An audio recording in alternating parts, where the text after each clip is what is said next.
failed strategies, mistakes, and eventual demise. Over the years, I had friends work at a software company called Accolade at various times in their career. Accolade's major claims to fame was its test drive series and acquisition of a company called Infocom, which had made classic text adventures back in the day. For that era, anyway, it was even then long ago. At one point, I did a soft interview at Accolade to learn more about their executive management and see if I would actually consider it a real interview. But I was horrified to learn that Accolade had replaced its leadership team recently. Accolade had determined they needed to become more efficient as a game developer and as a publisher. They decided to hire a new executive leadership team to improve the company. They got rid of all the game people and hired proper company people. Accolade replaced its marketing head with an executive from Time magazine because he was an expert in advertising and demographic and psychographic targeting. They appointed a Goodyear executive to oversee development because he was a production line guru. And then they hired a Kraft cheese executive to run the company. There you had it. Accolade leadership had zero creativity, zero software engineering, zero game design, and zero cross-discipline development experience. They treated Accolade like it was a commodity business with no consideration of fun or immersion or innovation. Accolade treated its developers like Atari Corp, not Atari Games, but its splintered sister company. Atari Corp's president, Jack Tramiel, labeled game developers as no more than towel designers, and that they were easily replaceable. They were a dime a dozen. Well, for Jack Tramiel, developers quit Atari Corp in droves over that towel designer label. It made local newspapers. Accolade would suffer a slow death as its developers abandoned them in a similar way. Atari Games and Interplay and many game companies that I have worked at celebrated creativity and fun and the experience. They extolled engineers that could lead and unite artists, sound designers, musicians, level and game balancing designers, interface GUI architects, and 2D and 3D artists and animators. But Accolade had the culture of video game development before they hired their efficiency executive team. The new executives envisioned that they would make Accolade into the biggest, shiniest star in the game publishing industry. Well, they were entirely wrong. They had no idea what they were doing, and they drove Accolade into bankruptcy within only a few years. Accolade taught some unfortunate lessons there. There have been countless times the wrong people are given jobs that they are blatantly not qualified for, and yet people keep getting those jobs that they do not know how to do or succeed at. I think the worst thing about people that are in over their heads is not their inevitable failure or even the harm to the company or group that they joined, but rather the worst thing is taking the opportunity from someone else that could have in fact done a good job successfully. Taking a job that you are unqualified for is selfish and is therefore evil. You are taking the rightful livelihood from someone that trained and learned for the job. The bottom line, it is wrong for an unqualified loser that did not expend the effort to learn, to become competent and employable at the job they are interested working at, whereas someone else did, and they deserve the job.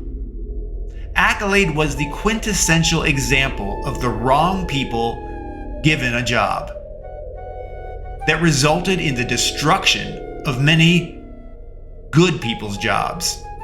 and the opportunities lost for so many others. Not to mention the very jobs that they took themselves from qualified people. Let's talk briefly about some stories when I worked for Mindscape, based in Novato, California. From being an employee at Atari Games in Milpitas, California, I decided that I would join Mindscape, accepting a position as a senior software engineer to revive the flailing and dying Chessmaster franchise. My job offer was explicit: make Chessmaster profitable and be promoted to run the division as Director of Software Development. I would oversee the Intelligent Games division entirely. Or fail to make it profitable and be fired. That simple. I had always embraced challenges my entire life, so this was no different. I took the challenge because I believed in myself, and I succeeded. Though there are many details here, the outcome was finally Chessmaster was saved, and a new version of Chessmaster was made. And it was a huge business success. Chessmaster earned $1 million per employee working on the product in profit. It also rebooted the Chessmaster franchise such that many more sequels would be made over the decades. Let me talk about some stories while I was at Mindscape. While at Mindscape, I partnered with two engineers that loved networking.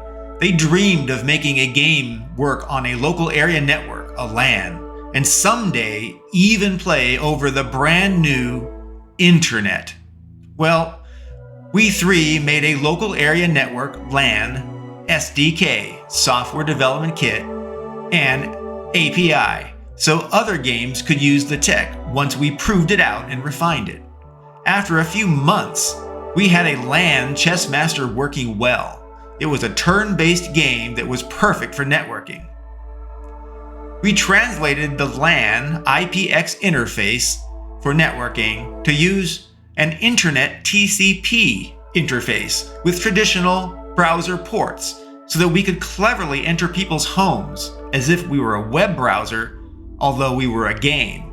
We bypassed a lot of simple firewalls from the era. Once we had Chessmaster brokering games and playing over the internet, we began compensating for latency and performance issues. Although Chessmaster did not require high-speed, low-latency communication, there were other games that did. For example, we had to come up with a thing called UDP as a form of communication in order to go over the internet to deliver all the data that was sent. But UDP was unreliable. You could not know if it actually got to the recipient on the other end on the internet. So we wrote a thin reliability layer on top of the unreliable UDP interface. It was still much faster than the internet's reliable TCP. That's a lot of techie stuff, but it just means that we made Chessmaster work relatively fast on the internet. Once we had Chessmaster online, I wanted to have an awesome demo for shows and events.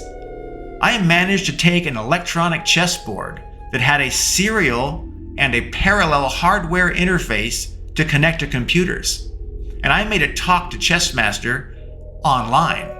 The result was that people could play a real chessboard over the internet against someone else with a real chessboard, a physical board, or someone just on their computer.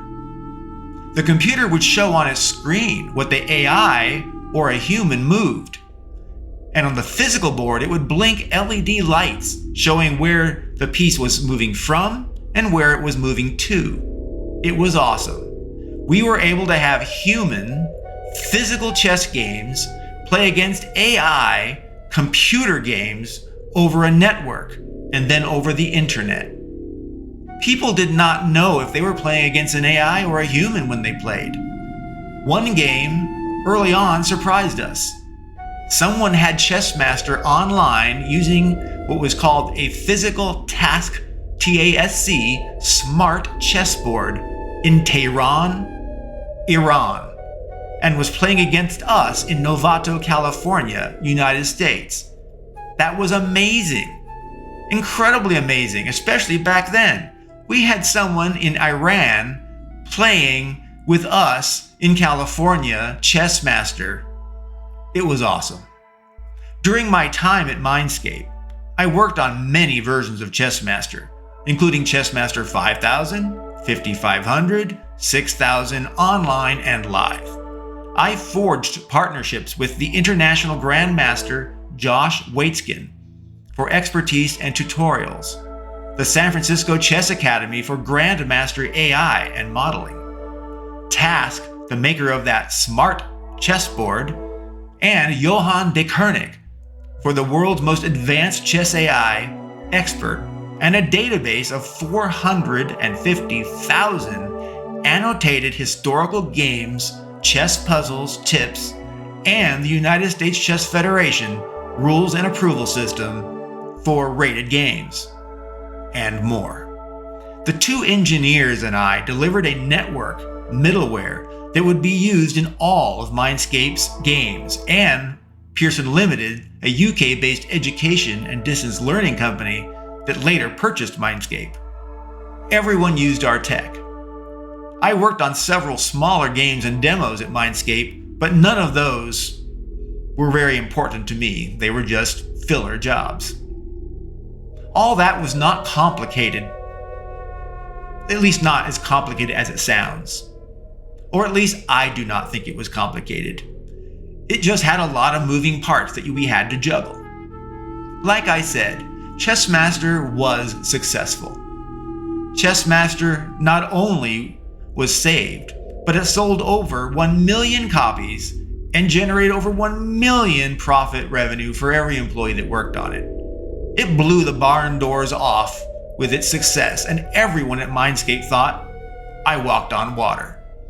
I was given the promised promotion. I was now Director of Software Development for the Intelligent Games Division. After a year, the Vice President of Development, named Don Lobbs, saw the rest of Mindscape was struggling to be profitable. And so he muzzled his way back into Intelligent Games to justify his continued employment. But he was a vice president, and so he micromanaged me and the team, and it was unacceptable. I went directly to the executive vice president to make my case. She agreed that I was justified in my view, but she was not going to support a director over a vice president that she had known for many years. The bottom line, you may be right, but it does not matter to me. The executive vice president did not care, and so I did not care anymore. I resigned and formed Karma Entertainment, which immediately got a contract from Mindscape, ironically, the very company that I had quit from. I also got a contract from Atari Games to make a personal computer, Windows, DirectX, and 3DFX OpenGL version of their arcade game, San Francisco Rush and San Francisco Rush The Rock. Let's continue with more tales of Mindscape before I resigned. Mindscape was not successful throughout all of its divisions. In fact, Intelligent Games, the division that I resurrected, became the only profitable group within Mindscape, and it was extremely profitable. Intelligent Games was the envy of everyone in Mindscape. People were very jealous. Mindscape could not survive on its struggling product sales. Chessmaster sales were not enough to carry the huge Mindscape corporation. Mindscape had to do something. The company put itself up for sale and was eventually purchased by a UK-based company called Pearson Limited. Mindscape was to change its game and intellectual game experience into a distance learning tech and application company. Pearson was okay with games continuing, but only so far as they were self-sufficient which meant only intelligent games would survive the merger, as it was the only profitable division. Mindscape had established a tradition of a few times a year having the entire company go to a local movie theater and watch a movie on the company, as a bonding experience and a reward for hard work and success. Well, movie day had come for Mindscape. Everyone happily left the multi-story office building and walked across the parking lot to the next door movie theater. It literally was next door, kitty corner from Mindscape and a gas station. A few stragglers that wanted to remain behind and skip the movie were actively directed to go to the movie. It was a little confusing to them, but they were literally escorted out by security to ensure they did not miss the movie start. It was fishy at best.